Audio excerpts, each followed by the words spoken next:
conhecemos Deus como nosso Pai, como nosso Criador, como nosso Salvador. E aí nós somos agraciados por essa luz, vamos assim dizer, por esse poder. Mas não, o Espírito Santo é um Deus coexistente, consubstancial com o Deus Pai e o Deus Filho. Então nós devemos negar isso. A obra do Espírito Santo dá prosseguimento ao plano da salvação, idealizado por Deus Pai e executado por Deus Filho. O próximo tópico que a gente vai ver, pessoal, é a obra da salvação. Daqui a pouco a gente já vai entrar nela. E nós vamos ver que existe a operação da Trindade harmonicamente trabalhando em nosso favor. Deus Pai planeja, Jesus vem e conclui a obra, executa a obra, e o Espírito Santo vem e sela e testifica. O Espírito Santo vem e se torna o penhor de que um dia ele voltará para nos levar aos céus. Ensinamos que o Espírito Santo possui papel de regenerar, purificar e santificar o homem, e é ele quem convence o mundo do pecado, da justiça e do juízo. Quem concede a segurança da redenção e capacita o salvo para o serviço cristão, que guia, dirige e conduz o povo de Deus, como está em Efésios 1, 13 e 14. E aí, pessoal, nós já vamos entrar aqui. Pode falar, Lucas. Já que está saindo da Trindade, né? Trindade. Eu tenho uma dúvida assim. Como é que se teve todos os milagres, todos os feitos que ocorreram, se antes do surgimento do Espírito Santo lá em Atos, né? Por exemplo, os profetas. O rapaz morreu, foi colocado na cova, surgiu. Quem é que agia ali? Era o Espírito Santo? Era Deus? O Espírito Santo, ele sempre agiu, Lucas. Ele nunca esteve, ele nunca deixou de estar em operação, certo? O que acontece é que no Antigo Testamento, essa vinda do Espírito Santo, ela era esporádica. Vamos pegar aqui o exemplo dos juízes, tá certo? Quando o povo se afastava de Deus, aí o povo se rebelava, entrava em pecado, em rebeldia contra Deus, se rebeliava contra Deus. Deus levantava um e o capacitava. Essa capacitação, ele era cheio do Espírito Santo, certo? Então, Elias e Eliseu, pelo Espírito Santo. Os profetas, eles eram encorajados, eles eram aquela ousadia toda. Quem é que dava? O Espírito Santo. Só que como eu estou lhe falando, era esporádico. Ele vinha sobre ele vinha sobre alguns em determinado momento e acabava a sua atuação. Hoje, no tempo da graça, hoje após, vamos dizer assim, 2/3 da obra da salvação completa, que Deus executa, Jesus vem, qual é a terceira parte? O Espírito Santo enche o seu povo. Hoje a atuação do Espírito Santo, ela é plena, a habitação é plena. Nós vamos, um livrinho que o Felipe passou para mim, como subsídio, ele até fala em um determinado momento assim, que Jesus, quando ele vem, ele age como Deus de uma forma diferente. Por quê? Porque ele entra no tempo e no espaço. O Espírito Santo também já age de uma forma diferente do Deus Pai e do Deus Filho, porque o Deus Filho entra no tempo e no espaço, o Espírito Santo já passa o que? A habitar. Diferente de como trabalhou Deus Pai e de como trabalhou Deus Filho. Deus Pai executa, Deus Filho já trabalha de outra forma. Como? Entrando no tempo e no espaço. Olha o grau de esvaziamento que esse Deus, pessoal, ele se propõe. Ele deixa tudo para entrar num negócio chamado tempo, matéria. Algo que ele transcende a isso. Deus é imanente a isso porque ele é maior do que isso. E Jesus, sendo Deus, ele também é maior do que isso. Ele transcende. Sabe? Então Jesus, ele já age de uma forma diferente. Entra no tempo e espaço, encarna. E aí o Espírito Santo, ele já age de forma diferente também. De que forma? Habitando, selando. Tá mais ou menos claro o que eu... Show. Então, sempre foi através... Jesus, ele conhecia os corações dos fariseus, dos saduceus que vinham interpelá-lo, fazer aquelas perguntas capciosas, como eu disse. Ele usava o poder como Deus ou o poder do Espírito Santo? O Espírito Santo. O Espírito...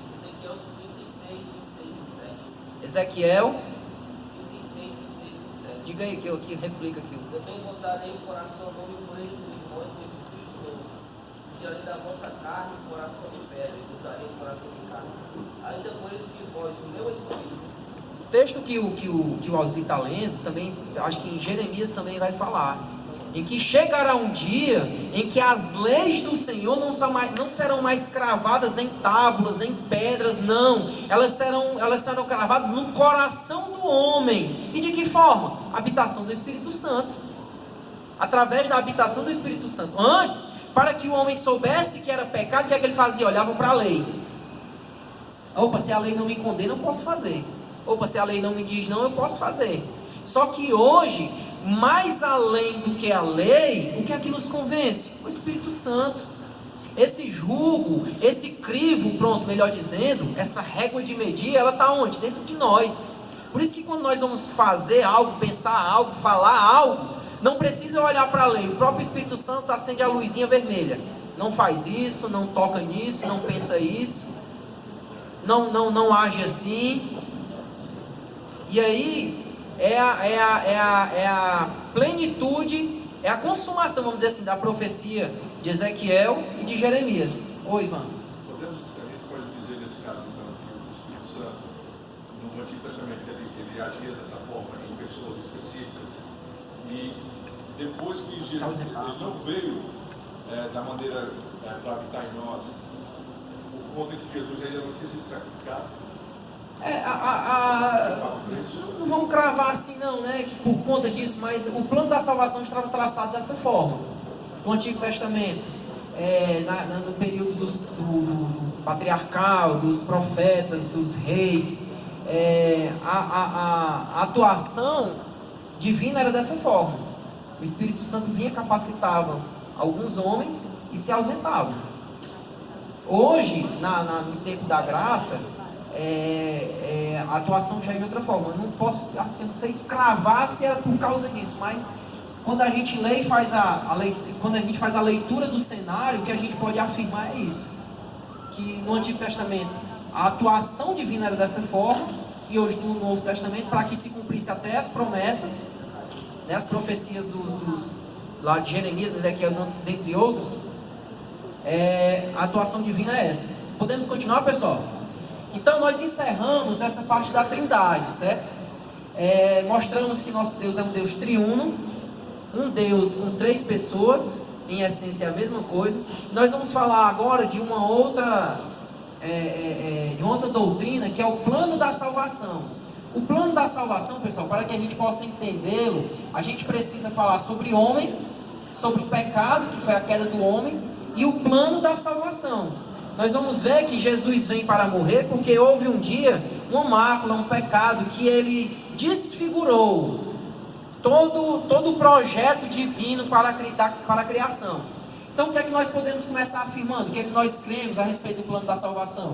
Nós professamos e ensinamos que o homem é uma criação. Nós vamos estar falando primeiro do homem, tá, pessoal?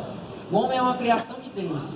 A palavra homem, no relato da criação em Gênesis 1 e 2, é Adão, que aparece depois como o nome próprio do primeiro homem. Adão, pessoal, ele é oriundo de Adama, se eu não me engano, que significa terra. Então Adão é como se fosse o homem de barro, o homem de terra, alguma coisa assim, tá certo? E aí criou-se uma norma de que Adão é homem, simplesmente, tá certo? Trata-se de um ser inteligente, que foi capaz de dar nome aos animais feitos à semelhança de Deus, um pouco menor do que os anjos, coroado de honra e de glória, e dotado por Deus de livre arbítrio, com liberdade de escolher entre o bem e o mal. Desde sempre, pessoal, Deus ele criou os seres com livre arbítrio.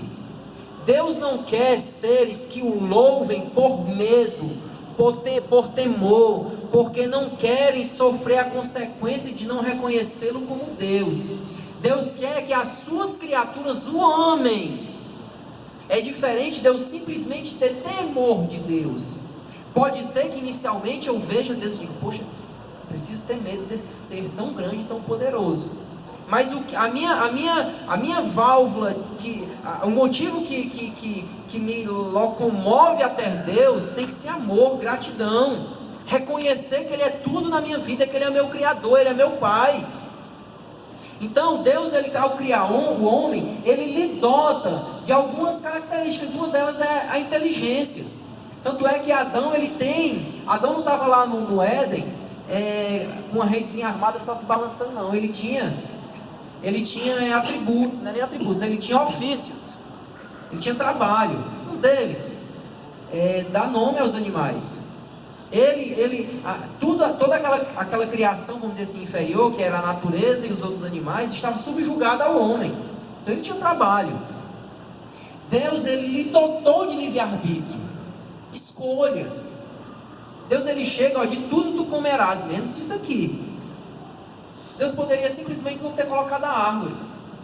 E aí vem aquela pergunta: se Deus sabia que ele ia pecar, por que Ele colocou a árvore? Justamente por isso. Deus, Ele não quer robôs. Você já viu como você lidar com a máquina é chato? Porque ela só faz o que você programa. É impressionante, mas o contraditório nos atrai. Os nossos filhos, quando você diz: olha, não bote o dedo aqui, mas por quê?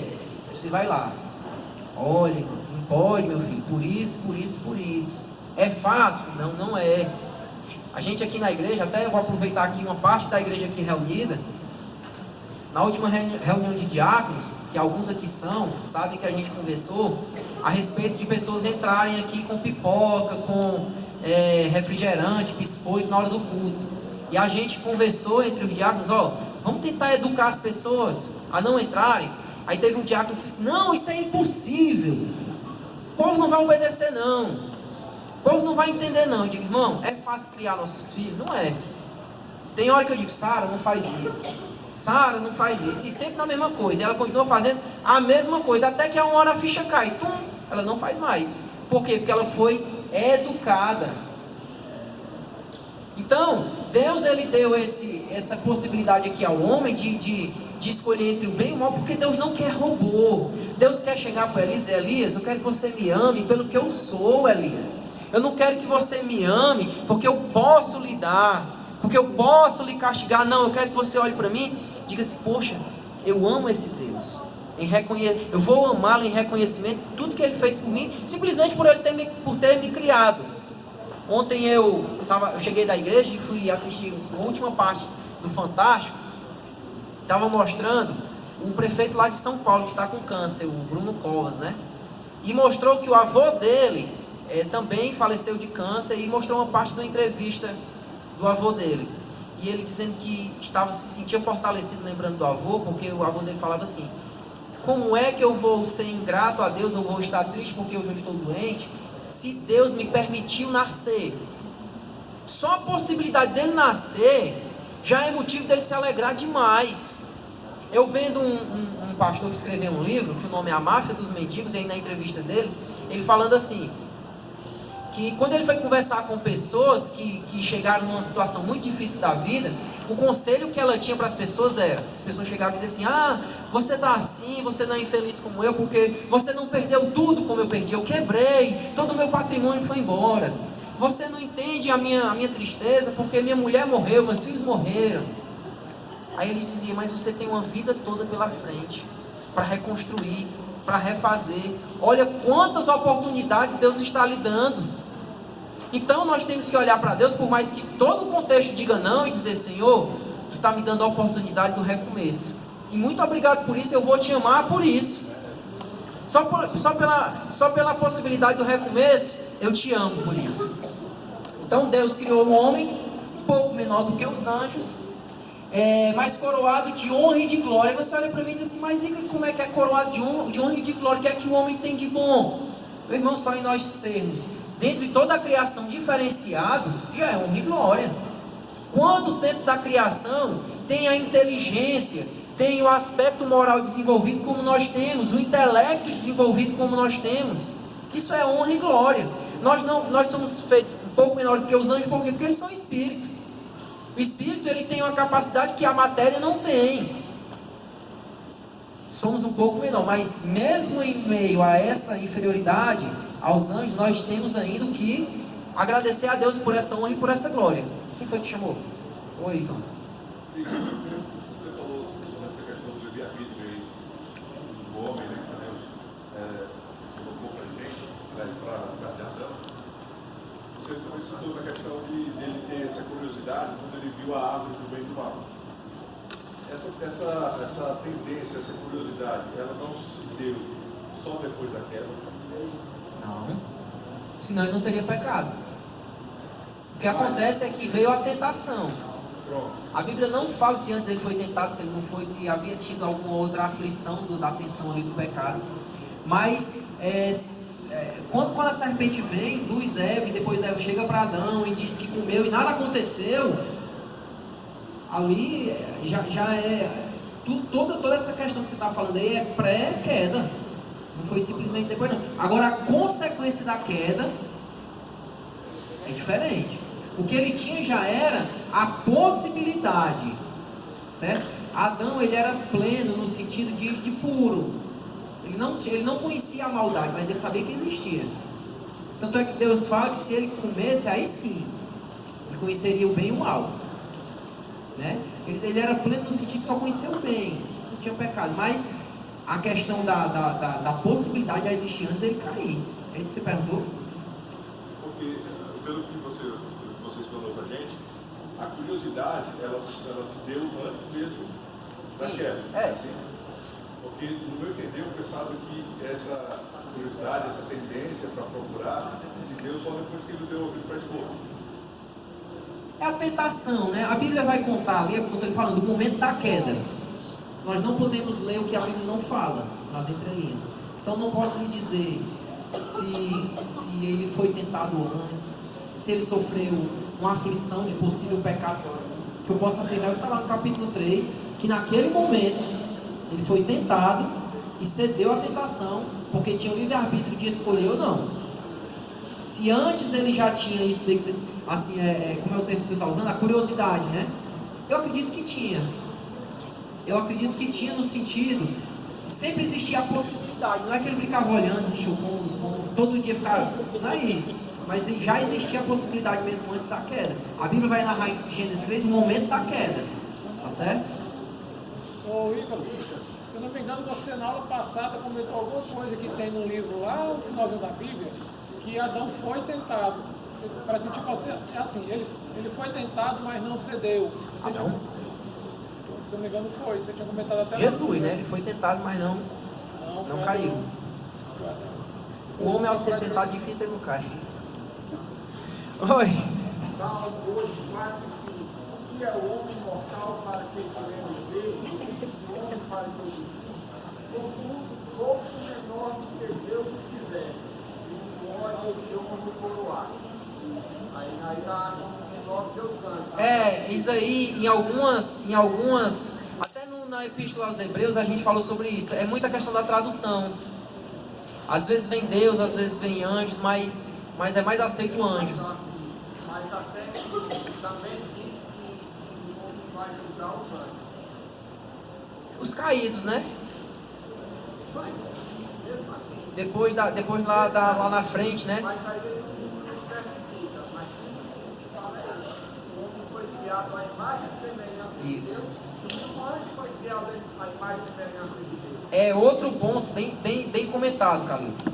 É outro ponto que nós podemos dizer que o homem, ele tem essa questão aqui de coroado de honra e de glória, porque nenhum outro ser teve esse benefício, vamos dizer assim, de ter sido criado imagem e semelhança de Deus. Os anjos são criados como criaturas de Deus, os anjos foram criados criaturas de Deus, mas não a semelhança de Deus. Enquanto os homens sim.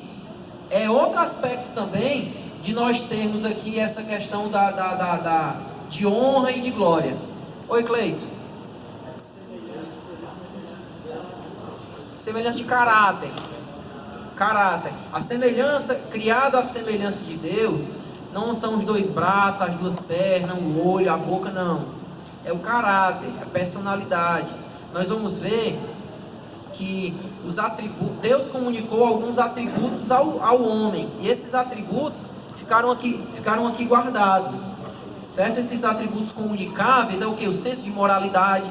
Por mais que o homem não tenha aceitado a Jesus, se ele vê um outro homem agredindo uma mulher, ele sabe fazer o julgamento. Opa, aquilo ali é errado.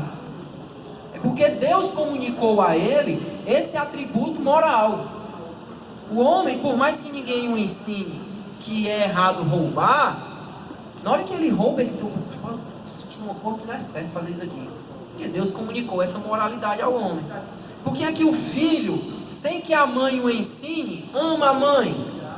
A mãe não chega: meu filho, vem cá, vou lhe ensinar a amar. Simplesmente brota do coração. Um atributo moral que Deus ele estampa na alma do homem. E esses atributos é o que o Cleiton está comentando ali. É a imagem e semelhança de Deus que foi estampada na alma humana. Podemos continuar? Alguém tem mais algum comentário a fazer? Não tem nada a ver com físico. Não tem nada a ver com características físicas. Simplesmente intelecto e moral. Tá certo? Fomos criados à imagem e semelhança de Deus, pouco menor do que os homens, mas dotado de honra e glória. Aí, ó, mediante a graça,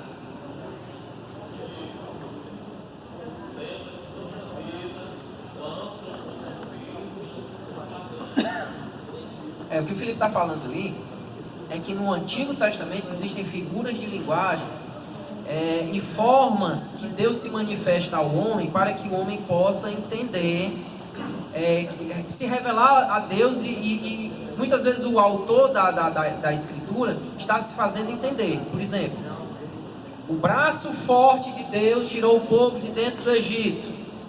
Você atribui a Deus uma figura, se atribui a Deus uma característica humana para que o leitor consiga entender o que está escrito ali. Os olhos de Deus são como chamas de fogo. É para você entender que olhos, ou uma visão, chamas de fogo, vê tudo, ilumina tudo, traz tudo à claridade. É para que o homem entenda que essas características, para que o homem entenda o poder de Deus, para que o homem entenda o que é que aconteceu ali. Não é que Deus tenha olhos de fogo, não é que o braço seja esse braço, semelhante a esse braço de carne aqui que nós temos, não. A força de Deus, mostrar que o poder de Deus foi que tirou o povo do Egito. E aí nós temos essas figuras de linguagem, antropomorfismo, antropopatismo e por aí vai. Mediante a graça, essa escolha, que escolha é essa, pessoal? O livre-arbítrio, a possibilidade de escolha. Mediante a graça, essa escolha continua mesmo depois da queda no Éden. Não, como diz aqui Salmo 95, olha: não endureçais os vossos corações, assim como não endureçais os vossos corações, como na provocação e como no dia da tentação no deserto. Salmo 95. O que é que está dizendo aqui, pessoal? Que depois da queda, o caráter e as escolhas do homem, elas foram corrompidas, elas foram maculadas.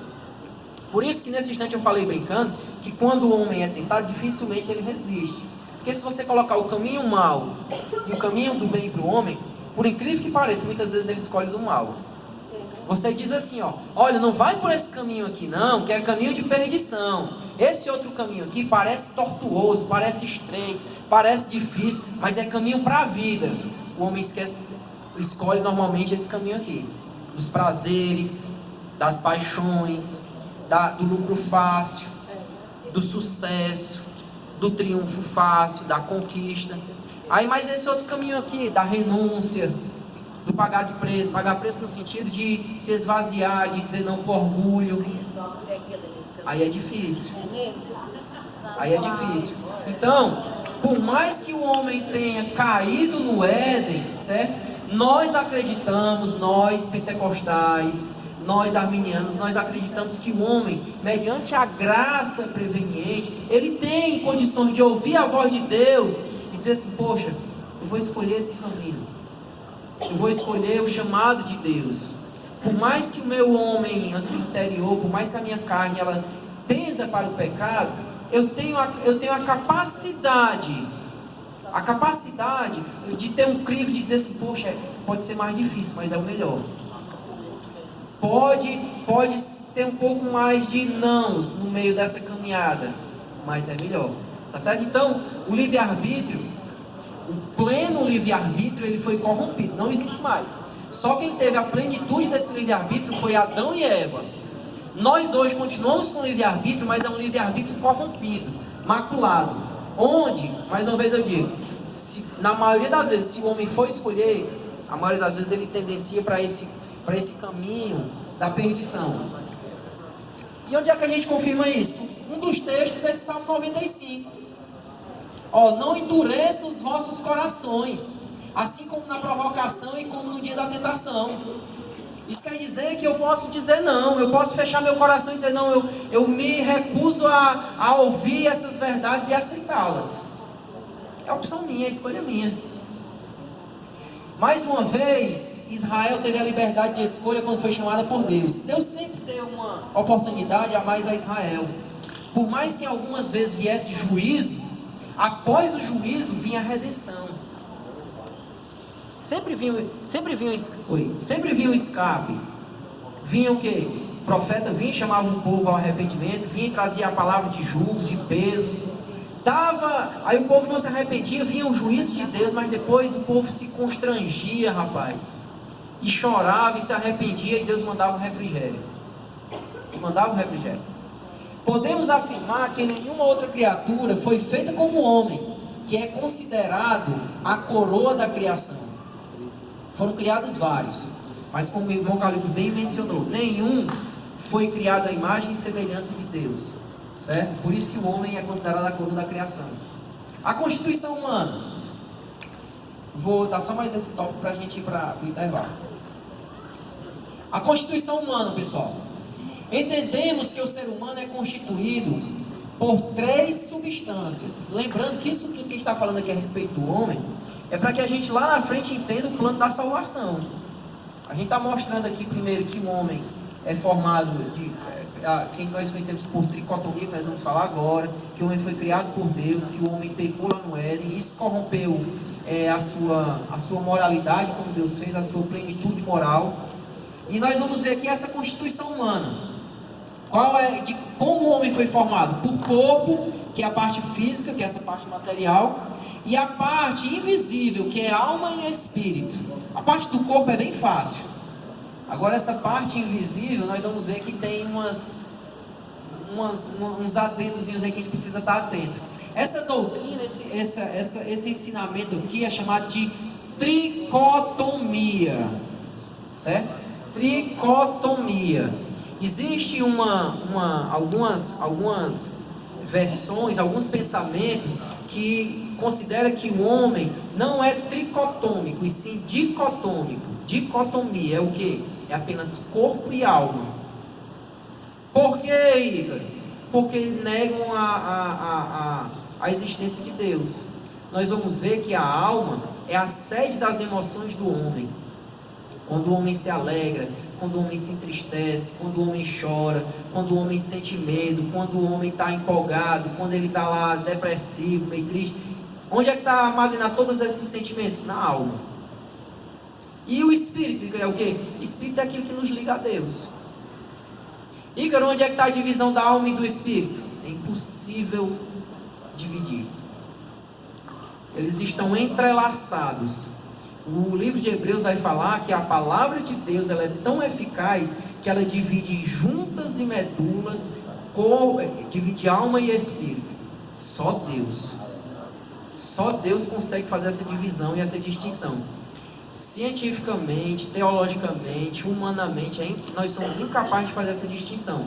A dicotomia vai dizer que só existe alma e corpo. Porque são as pessoas que teimam em não aceitar a existência de Deus. Então ela só fala de matéria e o caráter, que é a sede das emoções que nós chamamos de alma. Tá certo? Vou aqui só dar deixa eu ver se... Acho que o próximo é o corpo. O corpo é bem rapidinho, quando a gente voltar a gente fala da alma. Vamos aqui, ó. Cristo é apresentado nas Escrituras com essas 3 características distintas.